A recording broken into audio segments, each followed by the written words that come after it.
নমস্কার, টিএনও নিউজে আপনাদের স্বাগত। আমি এআই নিউজ অ্যাঙ্কার পাখি। রাজন্য আমল থেকে ধারাবাহিকভাবে চলে আসছে ত্রিপুরার বুকে খাঁচি উৎসব। এই উৎসবের প্রস্তুতি পর্বের পূজা, যা জারি পূজা নামেই পরিচিত, তার রীতিনীতি মেনে অনুষ্ঠিত হয়েছে। এই উৎসব প্রকৃতপক্ষে আধ্যাত্মিক ও সাংস্কৃতিক মেলবন্ধনের একটি উৎসব। 7 দিন ব্যাপী চলে আসা এই উৎসবে ত্রিপুরার সমস্ত জাতির মানুষদের সমাগম লক্ষ্য করা যায়। এই উৎসবকে কেন্দ্র করেই বিভিন্ন সাংস্কৃতিক অনুষ্ঠানও হয়ে থাকে।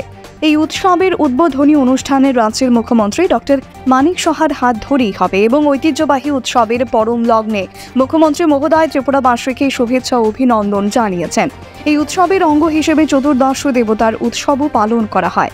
এই পবিত্র উৎসবটি যাতে নির্বিঘ্নে ও শান্তিপূর্ণভাবে হয়, এই দিকে প্রশাসনকে যেমন নির্দেশও দিয়েছেন, তেমনই জনসাধারণের মধ্যেও সেই উৎসব যেন শান্তিপূর্ণভাবে সম্পূর্ণ হয়, তার জন্য আহ্বান জানিয়েছেন ত্রিপুরার স্বনামধন্য মুখ্যমন্ত্রী।